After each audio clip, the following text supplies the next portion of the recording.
It's also quite simple to learn at the end of the day as well. I think most people can at least pick up a majority of the syntax in a weekend or in a week. It does take a lot longer to become an expert, but it's easy to pick up that early language syntax. I saw some comments on, I think it was on this actual article, where part of the simplicity is also like the density per line. Mm-hmm. Like every line is simple. Does that make sense? Mm-hmm. Like there's not these 40 ternary statements long where I don't know what's returning. That's one of the big parts of the simplicity to me, like that all the code is the same density. It's easy to look at each line. Even the formatting being the same everywhere. Exactly. You always dive to that familiar pattern. Exactly.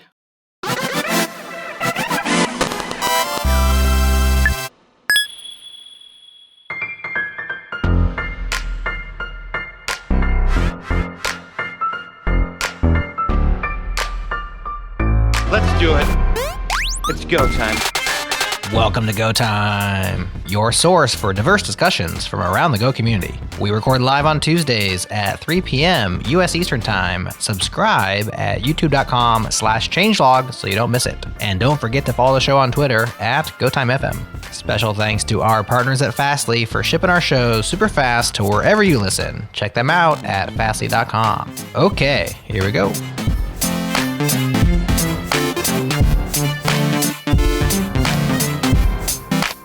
Good evening, morning, and afternoon, everyone, from wherever you're joining us. And I'm Natalie, and I'm joined today by Ian and Kris.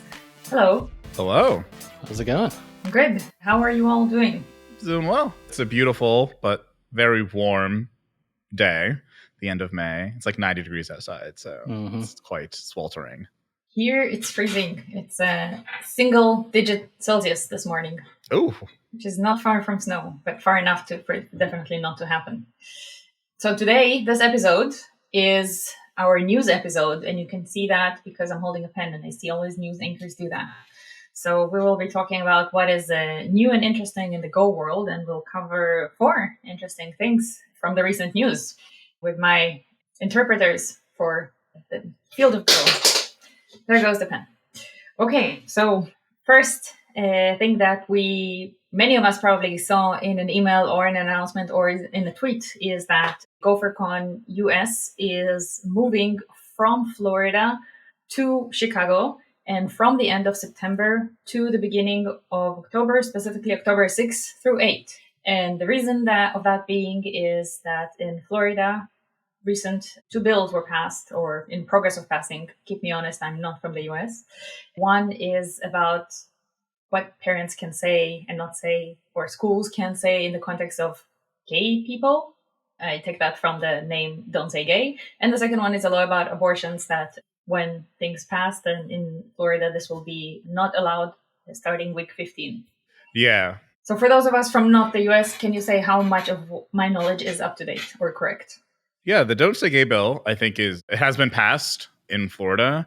So, and it's just like, it's one of those weirdly vaguely worded bills as well, where it's just like, you're not allowed to talk about gender identity in school, but clearly targeted at, we don't want kids hearing about gayness and queerness when they're in school.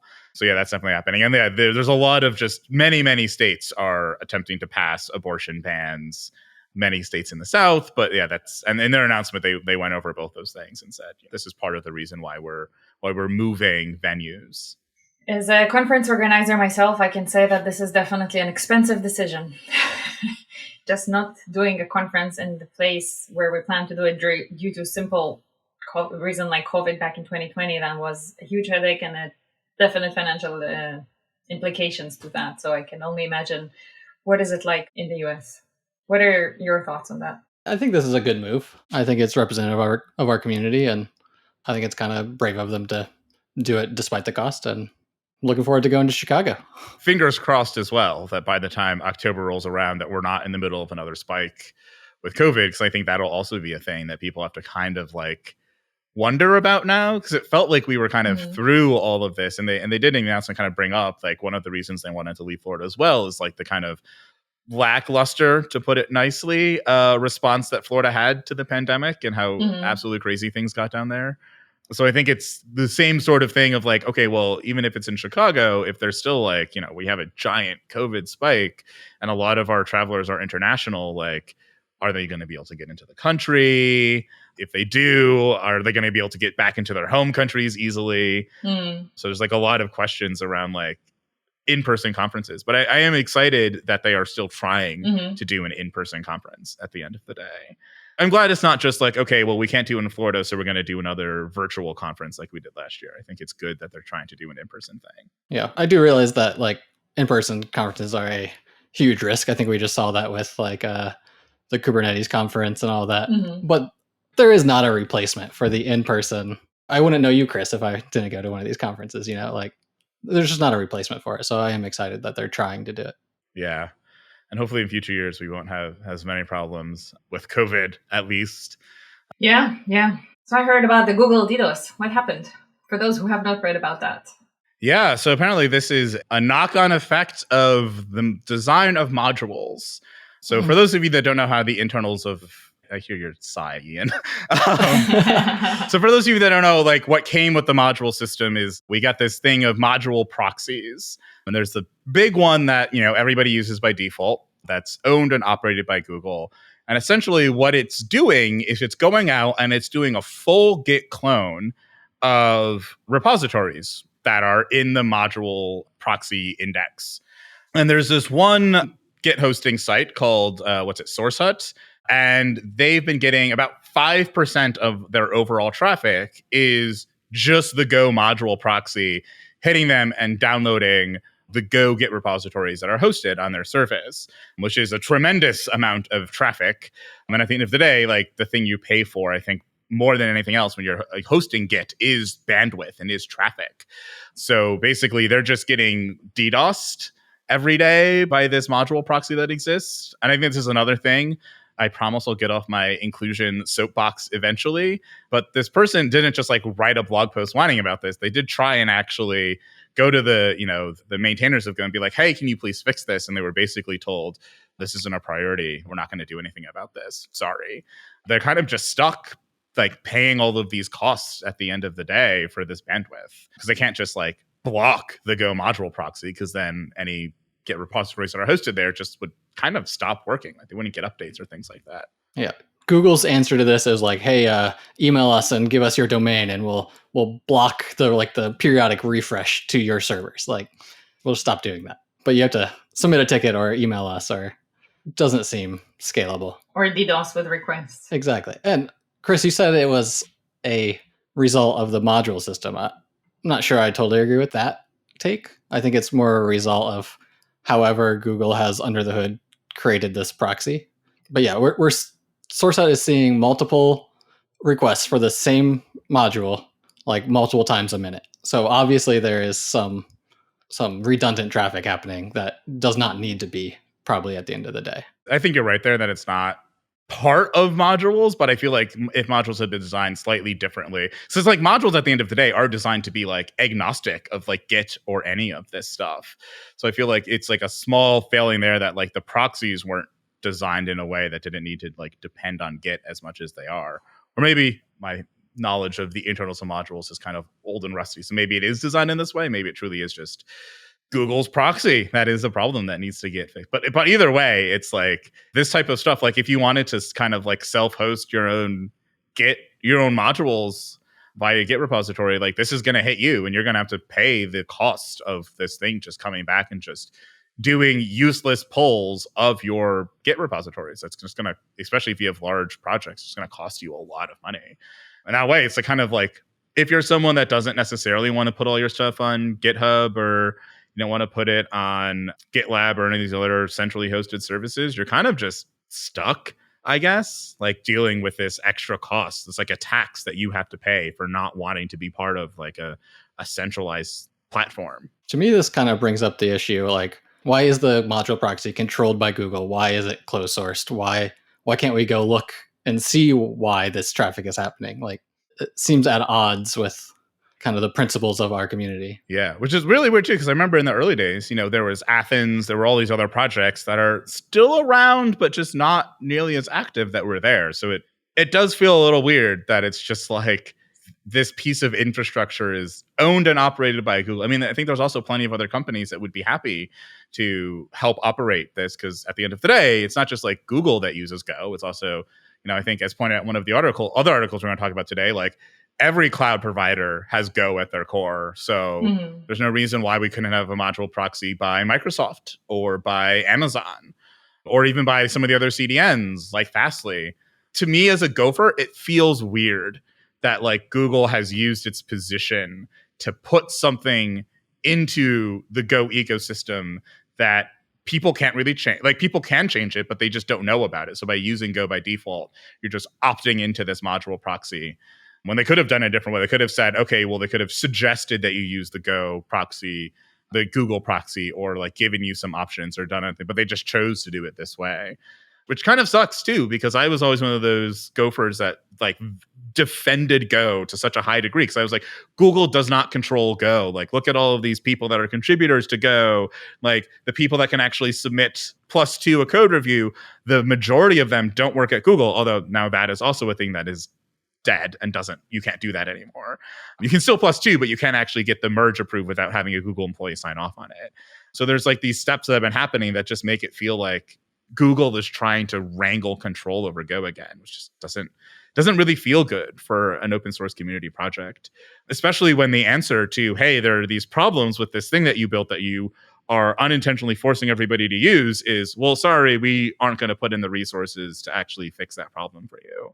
I think that you can't have it both ways. It's really kind of not cool to like say, well, we're going to have this control over everything, but we're also not going to invest the resources into making sure that it is not harming people actively. Sorry. Okay. I promise I will get off my soapbox and stop. I'll stop ranting about things.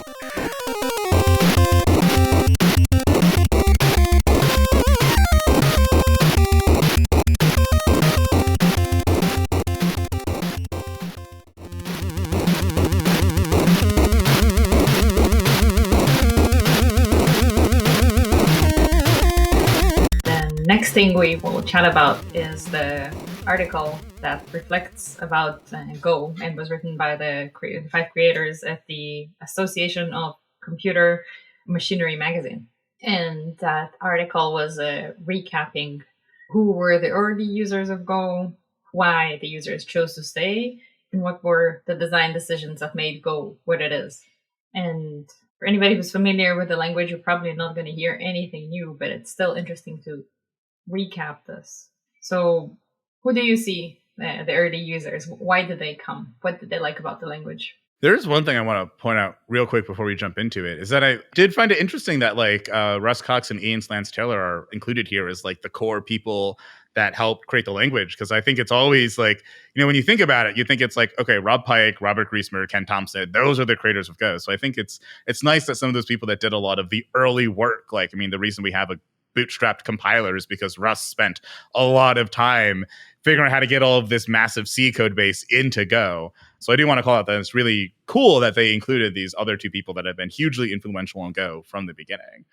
To answer the question you had, I think the early users of Go, I think were probably a mix of people that were really interested in this idea of a programming language that has this core of simplicity.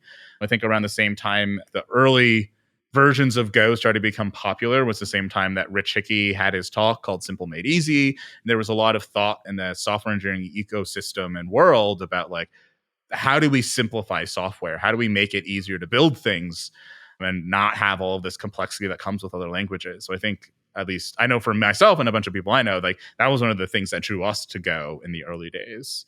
That would be my next question. When and why did you join?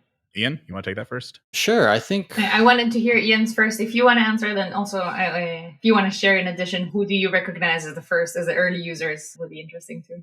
Or why did they come? Like, what did they like it in the language? Familiarity with the people.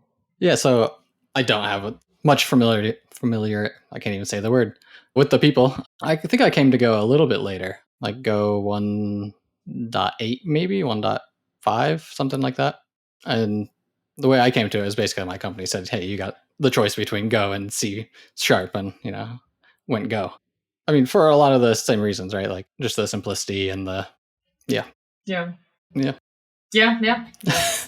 Sorry, that was the worst answer I've done so far, but No, that's a perfect ramp to my next question. But first, Kris, do you want to share when and why did you join Go? Yes, I think I've shared it in a number of times, actually. So the main thing is like when I started my career, I was writing a lot of Drupal, PHP. It was very, very, very complex. And this one day I went to this full stack engineering meetup where I met Sam Boyer, and Sam and I were both in the Drupal community at the time. And I was describing to him how frustrated I was with Drupal. I was like, there's all these things that are like annoying and I don't like it. And he looked at me and he said, I know what that is. Like, that's complexity. You don't like complexity. You like simplicity. You should go try out Go. And you look at this language and see how you like it. And that's literally... You should go test it. Go test Go. That's literally how it happened. It's just like Sam Boyer just like met him one night and he was literally like, hey, I think you'd like this other thing. I understand your frustrations. And then basically, like, I think a couple months later, or not even I think a couple weeks later, I was like, I like this language. This is going to become my like professional language now. This is going to be language that I write the majority of the software that I write going forward. So it was just kind of like not love at first sight, but definitely something that I just was like, yeah, no, this is great. Absolutely love it. Like, let's go. Oh God, I'm going to say go so many times in different ways. Let's go. But yeah, that's how I got into writing Go. So Ian and Kris, you both mentioned simplicity, and that's very interesting. I had a conversation last week with VP and R&D of a Berliner startup that is doing mostly B2B things. And I always like asking people why, if they use Go and if they say no, whether they evaluated that. And if they say yes, then I'm always curious to hear why not Go. So his answer was that a couple of years back, 5 years or so, he was a developer at a company that was using Go. And he even attended one of the meetups in Berlin. And his memories and his impressions from the language at the time is that this is like a super optimization language. And check out my talk of how I changed 2 lines in the compiler and like shaved off a few more milliseconds.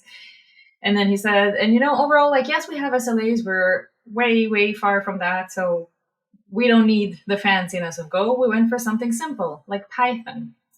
And then I said, but wait. And he's like, I know you're going to pitch Go to me. I know you. But this was very interesting for me that for him, and he sampled Go back then and did not check on it again. And for him, this is like a fancy language for great optimizations and actually not something with simplicity. I think it comes down to like how you see simplicity. Because I think simplicity is not one of those words that's like really, really slippery. Like there is like Python along a lot of domains, along a lot of axes, is a simple language, but it's not simple in the way that Go is simple, right? Go is simple in, if you haven't seen it, Rich Hickey's talk, Simple Made Easy.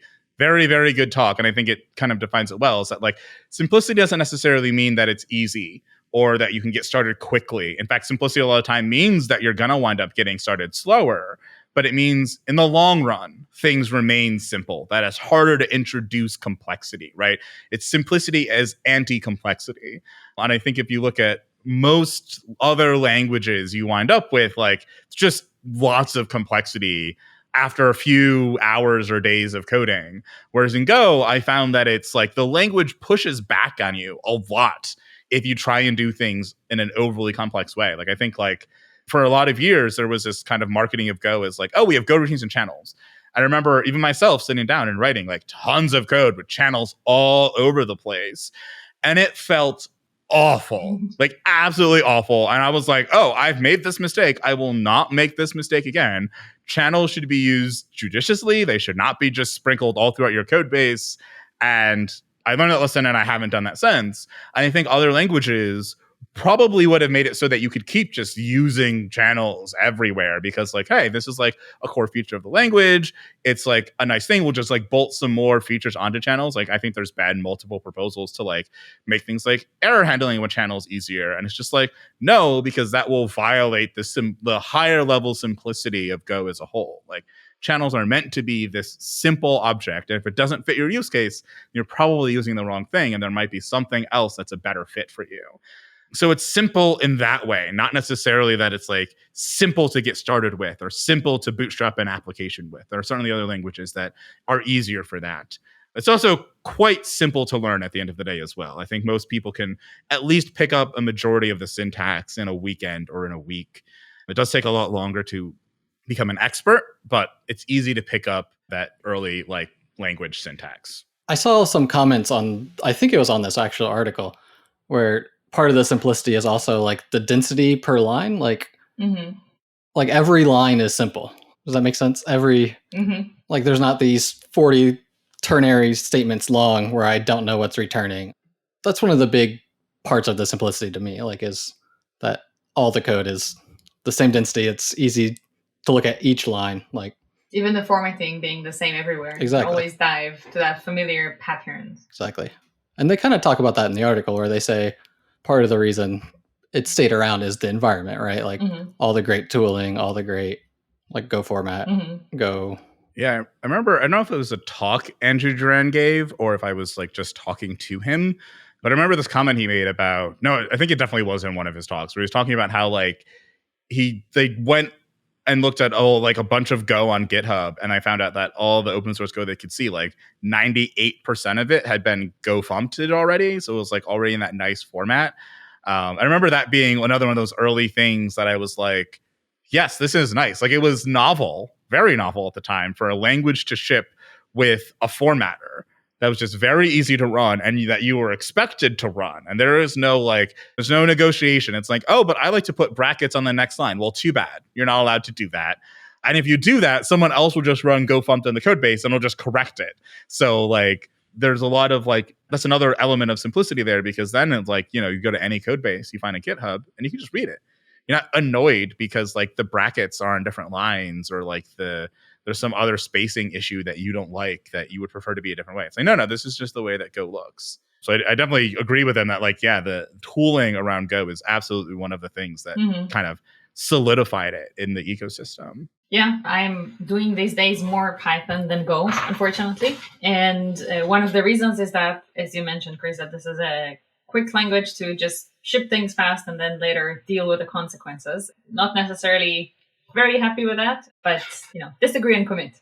I do feel that after so many years of doing only Go and like being everything same pattern, always recognizing whatever code base you're entering, like new company, existing company, this is just so confusing. Like I spend so much time that feels unnecessary on just realizing like, where am I? What is this fancy line doing? Like you said, Ian, like each line is not necessarily always readable.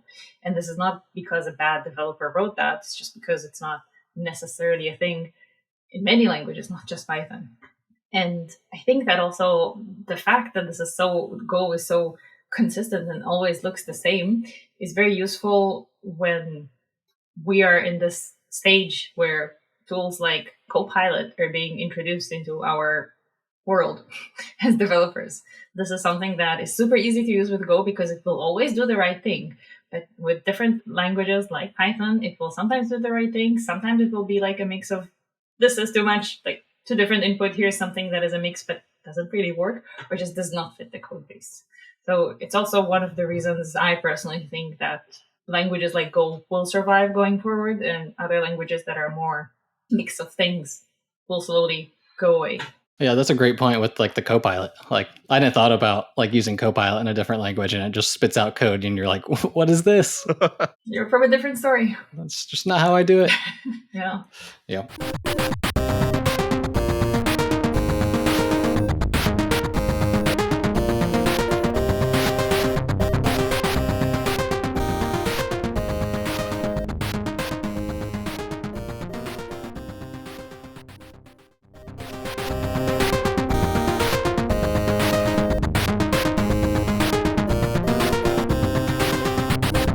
We did get some nice commentary from Bill Kennedy in the Go Time channel. Whoa. Shout out to the Go Time channel. If you're in Gopher Slack, you should join Go Time FM. That's where we're always hanging out when we're doing the live recordings for this. I'll just read what he said and we kind of discuss it a little. It was back when we were talking about the module proxy and the issues with, someone getting DDoSed by it. And he says, I don't see it like this. I see it as this is a system that provides security and durability for Go projects. They built a system which they run and manage for the community. They publish the API and anyone can build a system such as Athens. They are not controlling anything. They are spending money and time to provide a system that must be stable and available. We should be thanking them for this. You know how hard it is to open source anything from big companies like Google.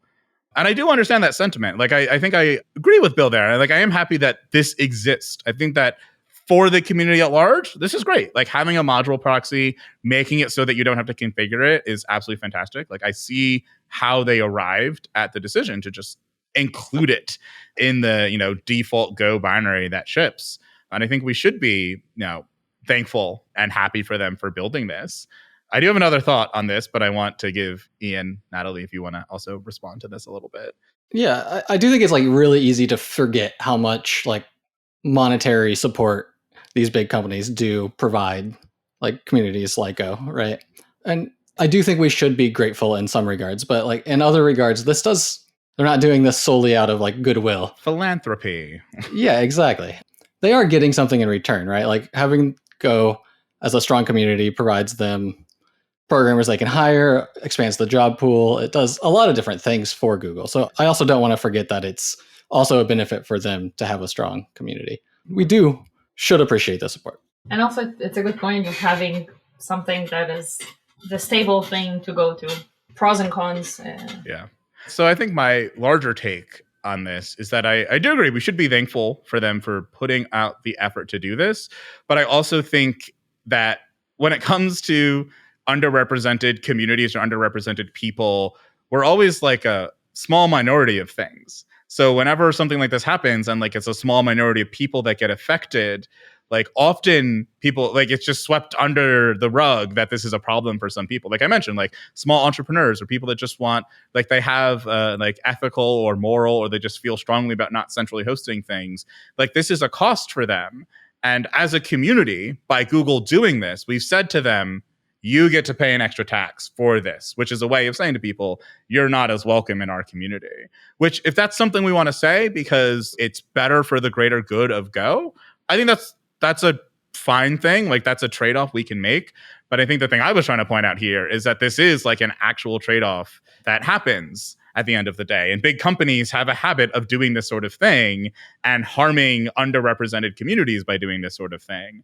And if we just keep going on like thanking them for everything they do, we don't necessarily resolve that problem at the end of the day. Which is obviously a tough thing to talk about because once again, like this is not a topic that people usually consider to be polite conversation or things like that. It's like, but no, they are doing a good service. So it's like we should appreciate that. But at the end of the day, as someone from a plethora of marginalized backgrounds, it's like, it's tough for me when I see other people that are not thought of as marginalized, other people that don't get the spotlight as much are suffering and they don't get necessarily the same amount of recognition. They just kind of have to put up and deal with it. And some more response. Thank you, Bill, for being a member of this conversation in some way. This is interesting. No, Bill does bring up something nice. It's a small team, very little runway. Like that probably is something we forget. Like even behind these big companies are just people on teams. And yeah. No, it's like, and that's the same thing too. It's like, oh, well, like at the end of the day, like the Go team is also a minority. Like they're very small. Like there's a couple million Gophers and there's like a couple dozen people on the Go team.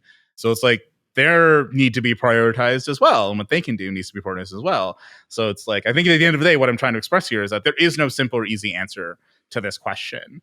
Aside from maybe Google spending a bit more money on the Go team and like questions about, I think the thing I brought up in the first place, which is like, it's fine if you want to build this sort of stuff, but when it harms people, like you got to shell a little bit more money. I understand you've shelled out a lot of money already, and that's like a tough thing to do, but like that's part of how we actually do this thing. And that's like one of the things that at the end of the day annoys me a lot. And once again, we're heading right into Pride Month, so this is a big thing, is when people don't want to walk the walk after they've talked the talk. Everybody wants to be like, yeah, we support queer rights, or we support marginalized communities, or we support diversity and inclusion. But then it gets hard. And they're like, but this is hard, so now we don't want to do it anymore. And it's like, well, then you didn't really support the thing. That does damage to those people because they thought they had your support, and now they don't. And people might have gone to your company, and they might have done something. They might have gotten themselves in a situation that they wouldn't have otherwise. So you can't actually do actual harm to people through these sorts of things. Thank you so much, Bill, for bringing this up. I think it's super important to have more balanced look. I can see how what I said was a little bit maybe too much on the other side of things. But yeah, I also love this type of like discussion that we get to have with our listeners in GoTime FM. So if you're not in there and you're listening, go jump into that channel now. It's really great. And as a shout out to Google for this, reading what Bill wrote more as we were chatting. Google has provided GoBridge over 200K in donations over the past few years, which is amazing. And it always translates in people coming to conferences or being able to do things that they would not be able to do otherwise. And the Go team has lost some resources over the past few months. And this last release burnt out a lot of the team members. Shout out to you for being great. Thank you. It's hard to balance everything. This episode, how to manage your resources, everything.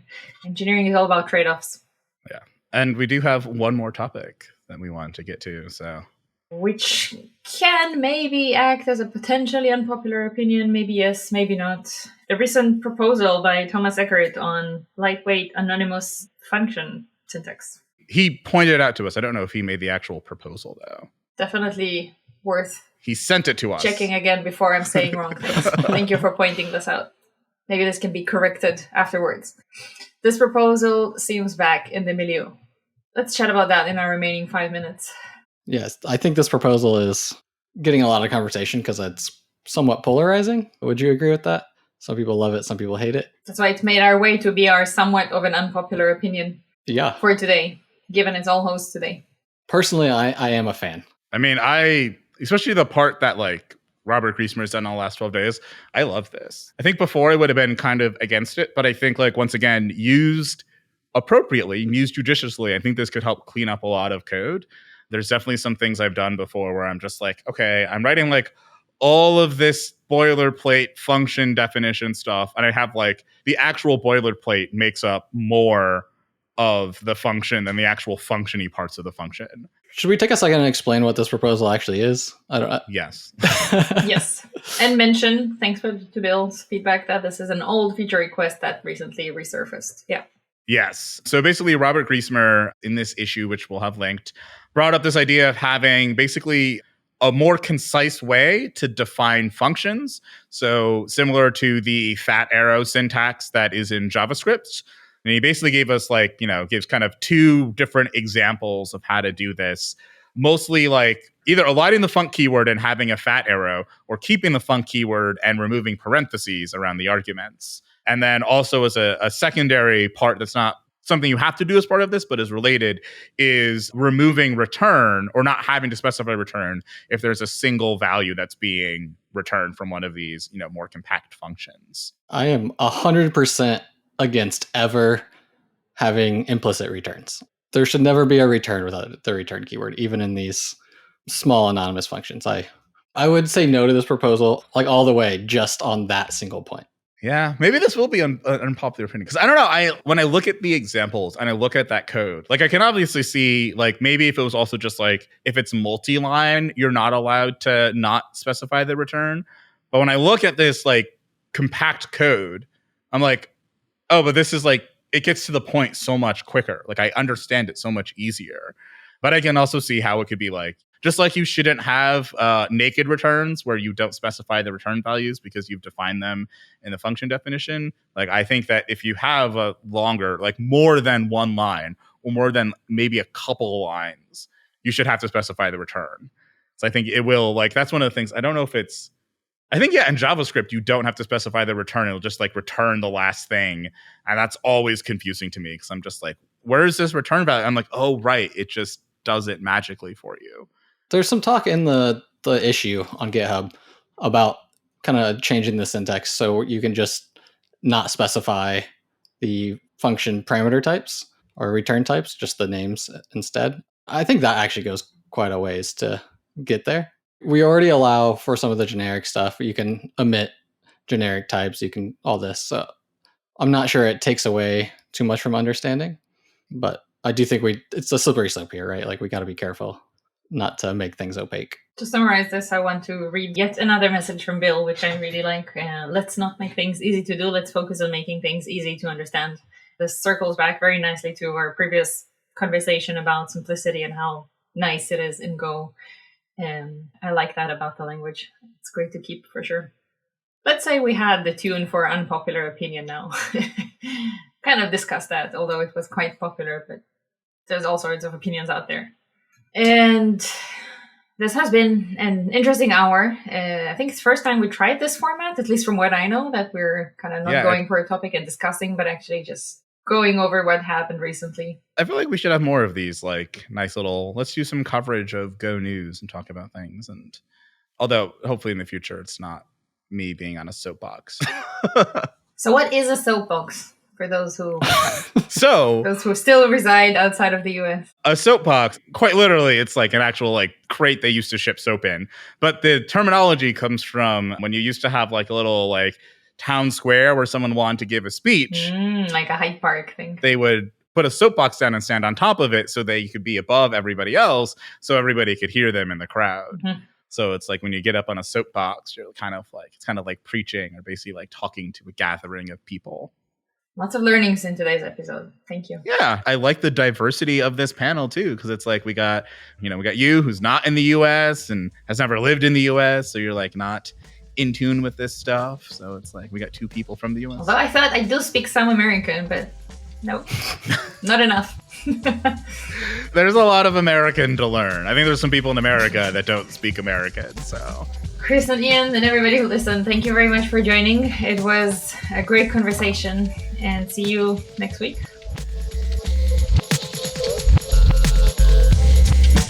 The show isn't finished quite yet.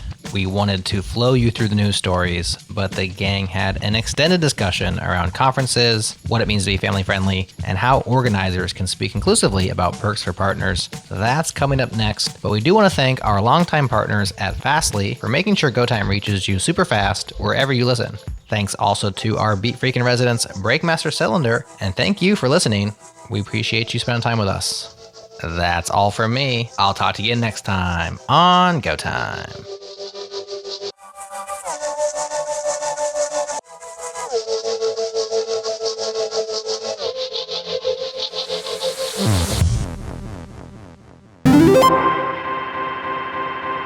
There was another thing that I wanted to point out about this, and it's like a slight criticism, I guess, like it was a criticism of the way they were framing the conference in Florida, right? And it's around one key phrase that I think a lot of people don't understand as a dog whistle, but it is a dog whistle, and it's the phrase family friendly.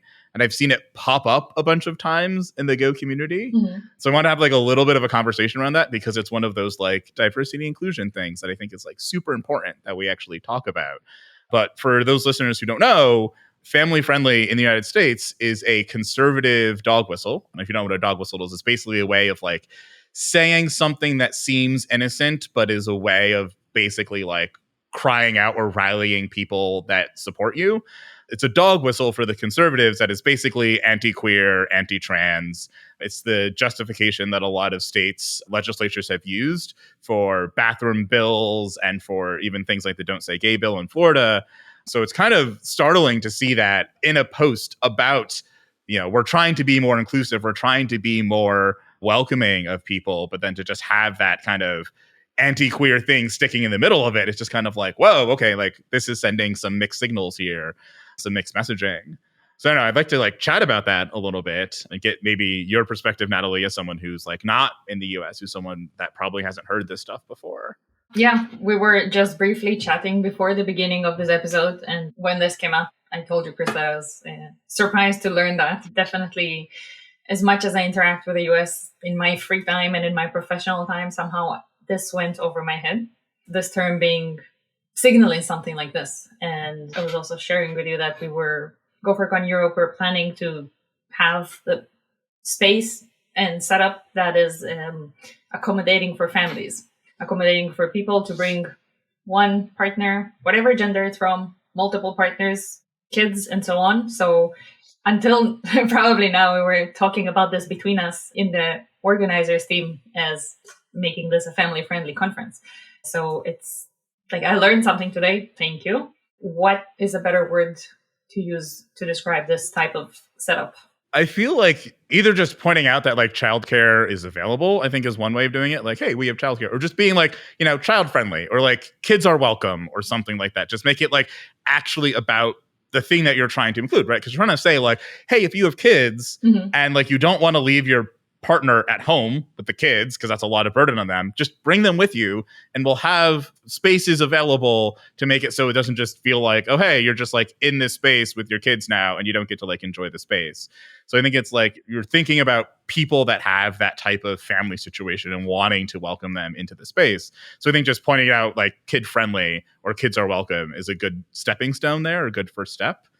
I'd love it if we could finally get to the place, this is long down the road, where it's just like kind of known that, yeah, like we're going to have childcare available because people have kids. So what are they supposed to do? There's like lots of single parents as well who have children. So it's like, are they just not allowed to come to conferences because they're a single parent? Like, no, that's silly. So we should have these spaces in general for people. So yeah, I think if I read something else like, oh, like kids are welcome, I think that would be positive.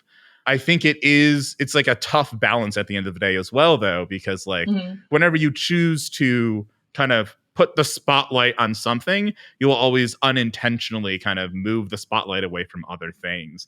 So I can see some queer people feeling like, oh, this doesn't feel as inclusive to me, or still feeling like it's a dog whistle of saying, oh, well, this is a space where I can't be my whole self because there will be children around.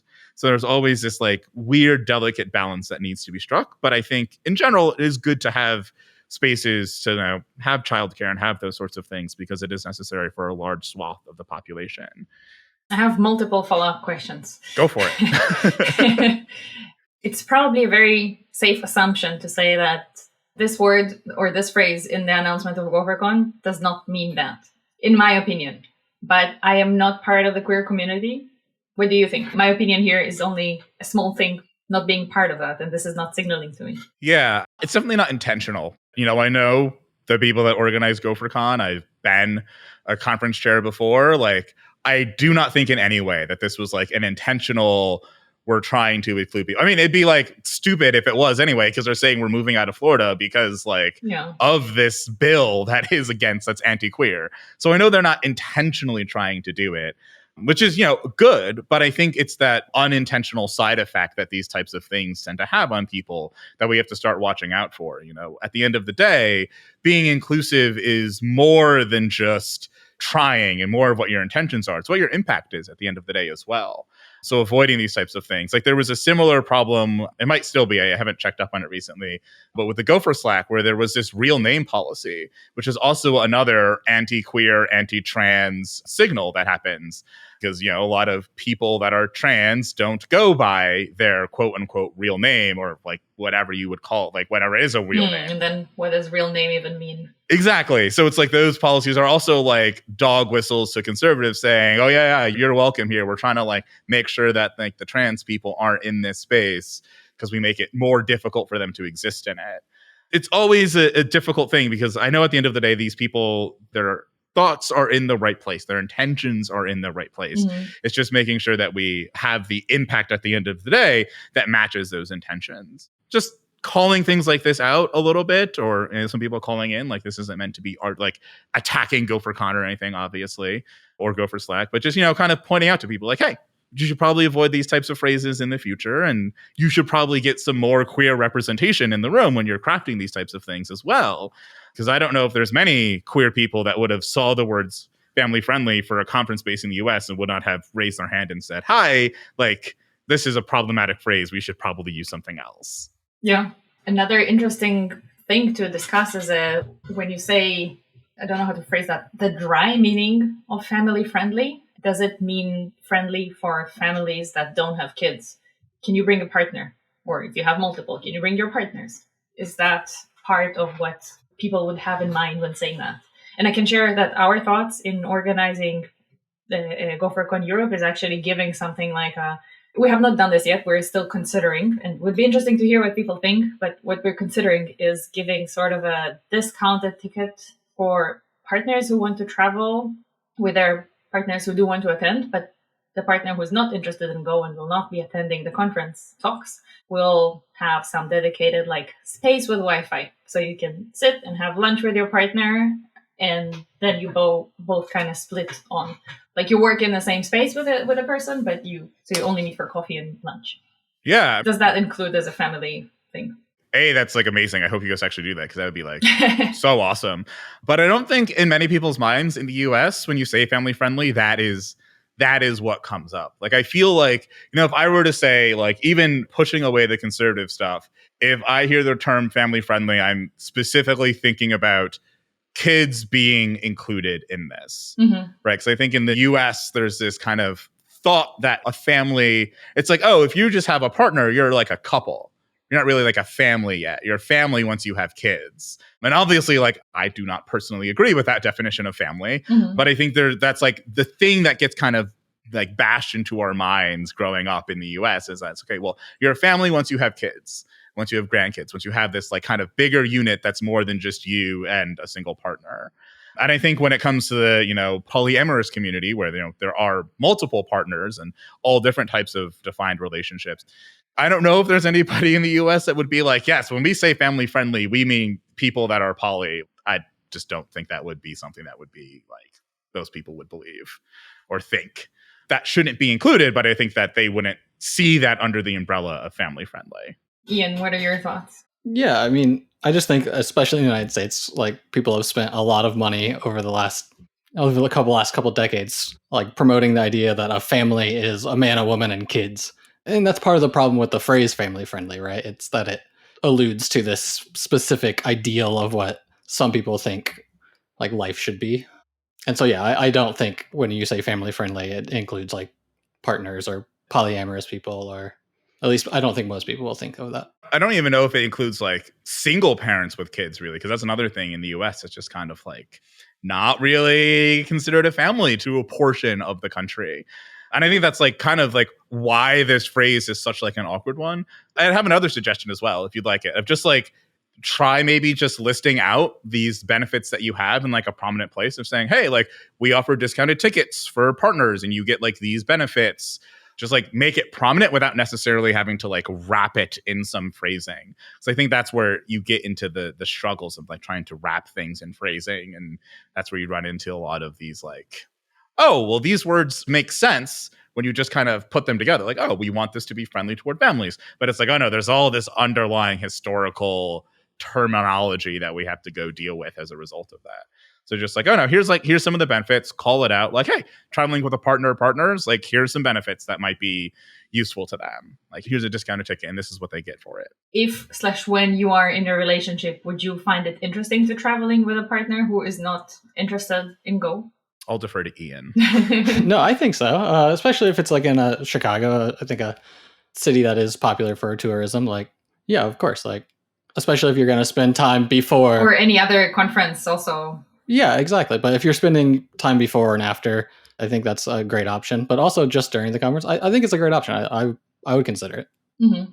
You work in different companies.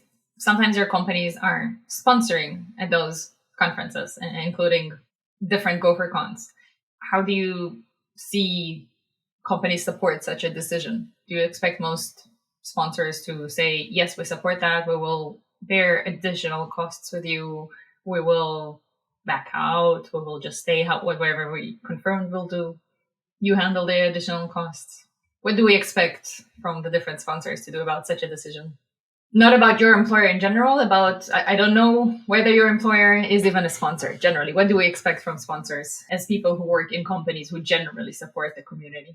I mean, I think generally most companies that are going to sponsor something like GopherCon wouldn't have a problem with this type of benefit or something.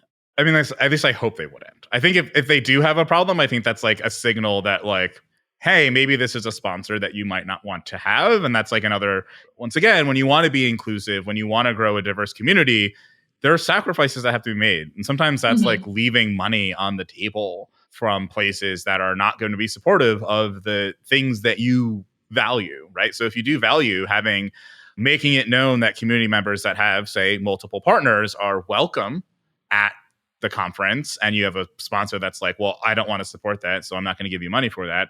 Like, that's a choice you have to make. Like, do you actually support that, or were you just saying you support it until like it came, like push came to shove, and you're like, well, I have to go leave this money on the table. So now it's like, okay, I actually don't support this type of thing. So I think like truly, if like you as a conference organizer do support this sort of thing. I think this applies broadly to the Go community as well. And like things that aren't like anytime it comes with money, like even deciding to work at a company, right? It's like when it comes down to money, like that's where you really see what your values are at the end of the day. So it's like, are you willing to just like let that money walk out the door and support this thing, or have to figure out more logistics? Because yeah, there is associated costs with, if you really are like giving someone use of a space, that's like another room or another space you have to get. You have to have, there's more cost for Wi-Fi since you have more people on it. Obviously, if you're giving them food, that's like half the cost of your ticket right there. So that's a substantial cost. So it's like there is costs associated with doing this sort of thing. I hope that with the sponsors of things like GopherCon or GopherCon Europe, that they would not have a problem with like calling out this type of arrangement. But yeah, I don't know. But yeah, I mean, if it was me personally, like if I was organizing a conference and a sponsor said, hey, I noticed that you have this benefit for like people's partners and having this discounted ticket for them to use the Wi-Fi and get some food, like I think it's fine if you say like your partner or your spouse, but if you allude to the fact they might have multiple partners, I'm not okay with this, I'd say, okay, well, here's your money back. Have a nice day. Like, I don't want to be doing business with someone that's like drawing those types of lines around, at the end of the day, what types of relationships are conference attendees are like allowed to be in? Like, why should you as a sponsor get to dictate that sort of thing? So yeah, I guess that's my rambly point of view on that. It's particularly relevant because tomorrow begins the Pride Month. Yes. Or as I like to call it, Queer New Year. We can't be contained to a month. So this is like the beginning of it, especially in the US too, because I think people have this assumption that's like, hey, Pride Month is June and there's Pride in June. I'm like, no. There's Prides in June, July, August, September, October, November. I don't know if there's any in December, but there's certainly some in February. So it really is like the beginning. It's like Queer New Year. And then we like hibernate for like the spring months and then we come back and then it's New Year again. So, but yeah, it's coming up. Queer New Year is here. We have to prepare ourselves for the rainbow washing that will happen. I'm already like mentally fortifying myself to it. For those of you who don't know, rainbow washing is essentially like whitewashing, but for queerness. And for those who don't know, what's whitewashing? So whitewashing is, I guess it's easiest to describe it with an example. It's something that prominently happens in Hollywood, where you're casting a movie where like the cast should be predominantly Asian, yet somehow all of the main characters are like white people. That's like whitewashing. So it's just like, oh, well, we've put white actors and we're just pretending as if they are Asian or of Asian descent or Middle Eastern or whatever. So the same thing usually happens for all these companies that very much do not support queer rights, and any other month of the year come around and they're just like, hey, we like queer people. Like, we're going to celebrate you now. Here's a bunch of like discounts. And there's this like perfect, I don't know if it started on TikTok or Instagram or wherever, but it's just this like iconic thing that comes around every year where it's just like this person pretending to do like an ad. And it just starts with like, hi, gay. And then it goes into all this other stuff. I hope we can find it and link it because it's just like absolutely amazing. But it perfectly describes like what it feels like to be a queer person in June, because it really is just like an assault of all of these companies that are like, I know that you like support, like you were against same-sex marriage and yet you're coming out and you're like putting a float in the parade, like thanks for the money now, but how about you like support us all year long? So maybe another follow-up question for companies who do think how to celebrate Queer New Year. What would be a better thing to do other than just changing your logo to something with a flag, with a pride flag? There's always like the monetary support you can give to organizations that help queer people, especially queer youth, especially trans youth, people in danger. So things like donating to Trevor Project are immensely helpful. We'll add links at the end of the notes for those who listen. But yeah, I think it's just like, if you're doing it so that you can have you get recognition for it, I think you're just doing it for the wrong reasons. And I don't know if there's like anything at the end of the day it will like help fix that or repair that. I don't know. I remember I was working at one company and there was this thing that happened that was like basically supporting anti-queer organizations. And a lot of employees were like, we don't feel great about this. And one employee was like, hey, how about we take all of the money we get from these anti-queer organizations and we actually just donate it to the Trevor Project or donate it to something? And they were told no. And it's like, well, the company can't do that. And when asked why, it was like, well, we don't know how to market this. And we're like, but that's not the reason that you would do this thing. You would do this thing because it's like for the employees, for the people that are working here to know that the company does actually care and value them. So I think like that's also a sort of thing. Like if you're going after it just to, at the end of the day, be in this like, hey, we're getting recognition or we're making money off of it. I think that's like the wrong direction. Yeah. I mean, we're gonna have to like retitle this episode like Gay Time or something because this is special edition for Queer New Year. Yes, exactly. Happy Queer New Year, everybody out there. We'll put lots of rainbows around it. Can you somehow, I see I'm missing like 1 or 2 links, but something about generics and like being gender fluid. Oh. There must be something there. Right? Like it fits all sorts of things. Generics, a new feature rolled out for our generically gendered friends out there. It's like your gender doesn't have to be static. It can be whatever you want it to be. And it's fine if your decision is different from the decision of your language of choice. Okay, we're like down a rabbit hole now. We're like, drinking tea with the Mad Hatters. It's a time.